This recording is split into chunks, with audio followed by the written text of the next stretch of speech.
Bakit popular ang H-Care Courses Australia sa ating mga Pilipino? Tanggap nating lahat na ang mga kababayan nating international students ay sumusugal sa Australia hindi lamang upang makakuha ng qualifications, kundi upang magkaroon ng magandang oportunidad sa pamamagitan ng pagkakamit ng residency sa Australia. Sapagkat naniniwala tayo na kapag ikaw ay residente, mayroong mas magandang benepisyo lalong-lalo na sa medikal at sa pag-aaral ng ating mga anak.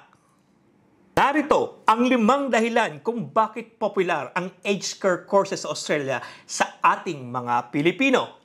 Una, naaakit ang ating mga kababayan na mag-enroll sa H-Care Courses sapagkat ang halaga nito ay hindi ganoon kataas. Ang Certificate 3 of Individual Support at Certificate 4 ng H-Care ay nagkakahalaga lamang ng halos humigit kumulang sa 10,000 dolyar ang bawat kurso.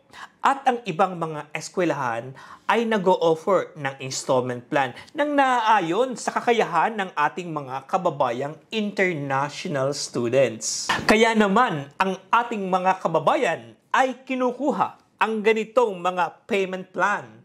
Ang ikalawang dahilan ay ang job opportunities, mag-aral at kumita. Ito ang layunin ng ating mga kababayan na mga international students. Napakarami ng mga job opportunities, lalong-lalo na sa aged care. Kaliwat kanan, makikita mo ang mga pasilidad ay nangangailangan ng mga support worker. Patunay dito ay ang Australian government ay nagpalabas ng kanilang suporta sa aged care industry sa paglalabas ng Aged Care Industry Labor Agreement. Ang ibig sabihin nito ay sumusuporta sila sa mga pasilidad na kumuha ng mga overseas workers sapagkat kulang na kulang ang kanilang mga support workers. Kaya naman, ang ating mga kababayang Pilipino sumusugod sa lahat ng aged care facilities dito sa Australia.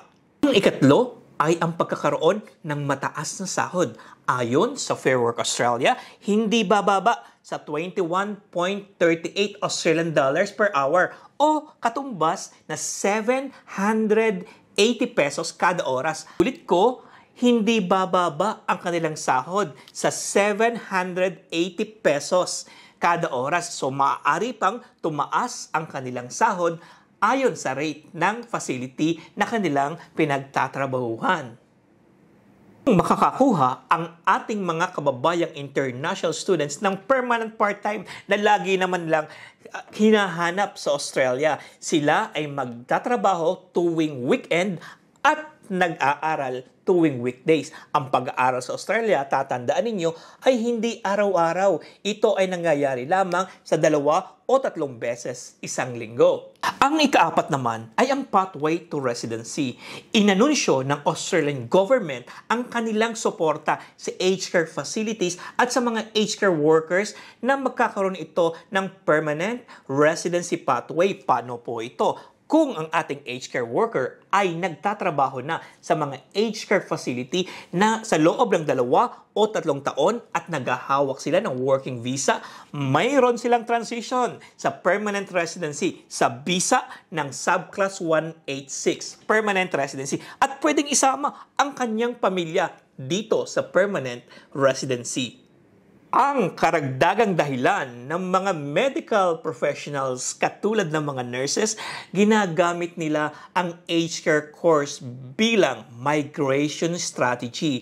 Ang ibig sabihin, habang nag-aaral sila ng aged care, habang nagtatrabaho sila sa aged care facility, ay kanilang pinoproseso ang kanilang mga registration dito sa Australia. Hindi po ito bawal. Hindi po ito paglabag sa anumang kondisyon ng visa sapagkat maaari kang maging registered nurse dito sa Australia habang ikaw ay nag-aaral at pagkatapos nito po pwede mo nang mapabilis ang iyong permanent residency. Mga kababayan, ano pa ang hinihintay mo?